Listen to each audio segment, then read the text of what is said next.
I now give the floor to His Excellency, Frederick Audley Mitchell, Minister for Foreign Affairs and the Public Service of the Bahamas.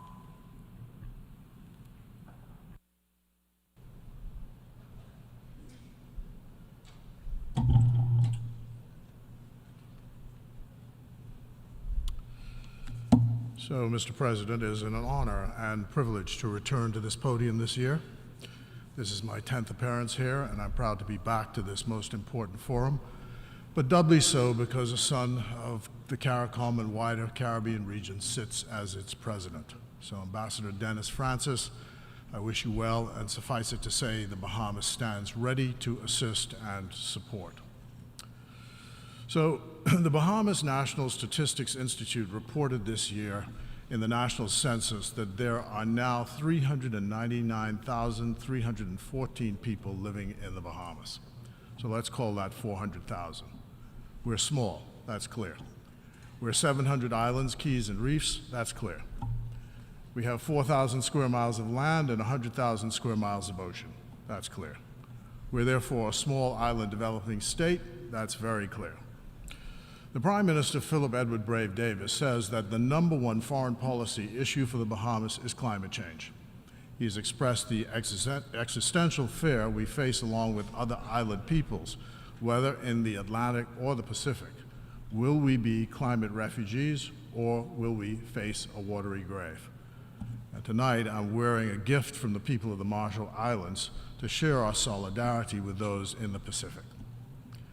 Having expressed that sentiment in many fora throughout the world, though, over the years, that the Prime Minister's been in office, it was actually shocking to us to hear one of our developed nation partners and their position on climate reparations for loss and damage on the part of his country. Their response was that under no circumstances would there be reparations for loss and damage from climate change. Mr. President, small island developing states like the Bahamas have been negotiating for loss and damage for over 30 years. So it begs the question, how much are 399,314 lives worth? The word reparations means so much in another context as well. Millions of African peoples were ripped from the continent of Africa, brought to the West, and worked for free for 200 years. In the British Empire, they were so-called freed in 1834, worked for another 4 years in an apprenticeship scheme for free. The British government paid £20 million to the slavers for the loss of their property. That was then 40% of their national budget. This is, in today's money, £17 billion. And we're advised that the bonds were just paid off in 2015. Yet, not one penny was paid to the slaves or their descendants, and not even an apology is being offered for the moral tragedy which slavery represents. So, no to reparations on climate change, and no to reparations on slavery. No, over and over again. The generation of our leaders that came before us, though, did not accept no for an answer. And that is why we are freer today than we were a generation ago. And they were freer than the generation before them. When Michael Manley, the Jamaican Prime Minister, stood at this very podium after his historic victory at the polls in 1972 and demanded a new world international economic order, his call for economic and social justice did not at first succeed, but it has been taken up by his successors who continue this call throughout the Caribbean.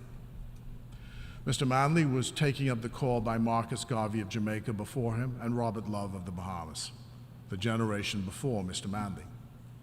And Marcus Garvey was taking up the calls of W.E.B. Du Bois and James Weldon Johnson of Bahamian roots before him. Lyndon Pindling, our founding Prime Minister, did not accept no when the Nassau Accords were forged to say, "Let Nelson Mandela go." Clearly then, no is not an acceptable answer to an unfree people. We in this generation take up the call for this generation's call, and Brave Davis and the Bahamas says no is not an acceptable answer. So the Bahamas wants the world to know that whether on reparations for slavery or on climate change, no is not the correct answer. We must use our collective voices to reject the gospel according to no. So long as we have our voices, we will pass our message to the next generation, and so on, until we succeed and justice is served. We do not accept the gospel according to no when it comes to Haiti.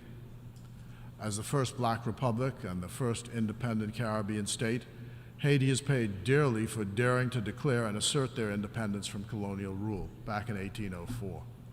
First, they were forced to pay some $20 billion in today's money to be let alone by their former colonial masters. Then they were, in the 20th century, ruled by an invading military for 2 decades that took all the wealth from their treasury and forced the payments back to Washington, D.C. And today, we wonder why the situation is as dire as it is. So the Western world owes Haiti and the Haitian people, and we must fight to help them resolve their issues. The security situation in Haiti today is untenable, and I thank all the governments in both the developed world, the United States and Canada, and in CARICOM for their work in trying to resolve the political and security issues there. I urge the people of Haiti, especially the leaders of Haiti today, to do all that they can to continue to work toward a Haitian-led political settlement, and it will take compromise to do so.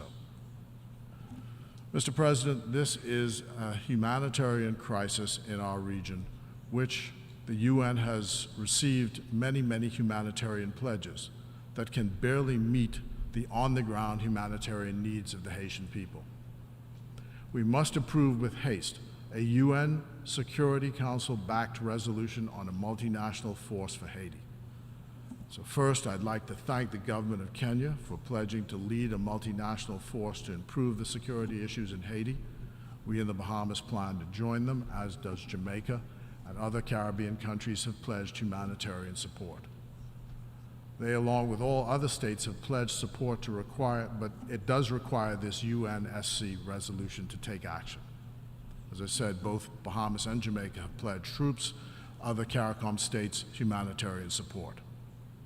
A geopolitical settlement must also be possible in Cuba. What a magnificent country with a rich heritage and a smart people who've suffered from economic measures which seem imposed upon them externally grounded in ideology. But if you can do business with Vietnam, there's nothing in logic which prevents doing business with Cuba. The irony of the situation is that money in US dollars is difficult to process across Cuban borders. Yet, 9 or more flights per day leave Miami for Havana and fly back again. And the largest embassy in Havana is that of the United States. We appreciate all the steps that have been taken by the present US administration to revert to the status quo ante to 2016 as a starting point. But the most sensible thing to do is to drop all the restrictions and normalize relations with Cuba post-haste. The continuation of the status quo represents a security problem for the Bahamas. Finally, I wish to repeat a favorite theme of our Prime Minister, and it is this: the pathologies resulting from the asymmetrical relationship between our trading partners in the EU and the Americas on the question of financial services. The OECD and the EU have arrogated unto themselves to be the moral police of the world on issues of taxation. The result is that free trade no longer exists, but a tax process is being imposed by our former colonial masters so that it makes banking so difficult within our domestic spheres, and international trade is made even more difficult. And they've gone one step farther by imposing the requirement now for what they call an electronic travel authority for you to enter their countries, even when they say there's no visa required to enter. The Prime Minister therefore joins other developing states in supporting a UN Convention on Tax which will govern standards on taxation frameworks, including financial services.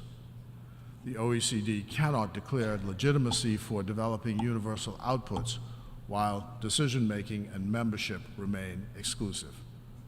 So in our view, the UN is the appropriate and universal body to design and build an equitable and inclusive international tax administration architecture with equal-footed representation.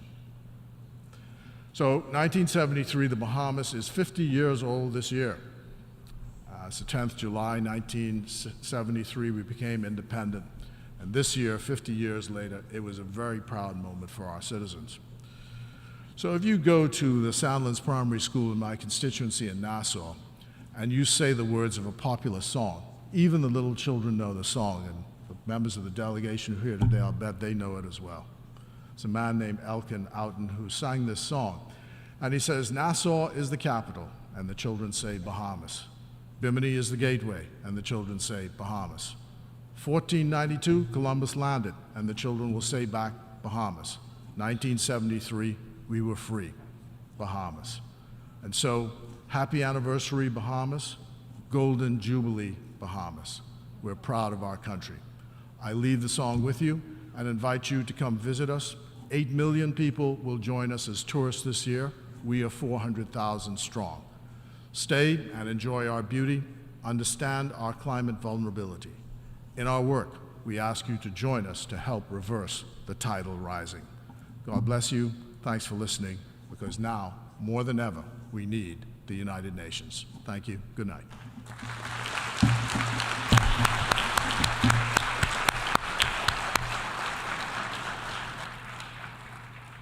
I thank the Minister for Foreign Affairs and the Public Service of the Bahamas.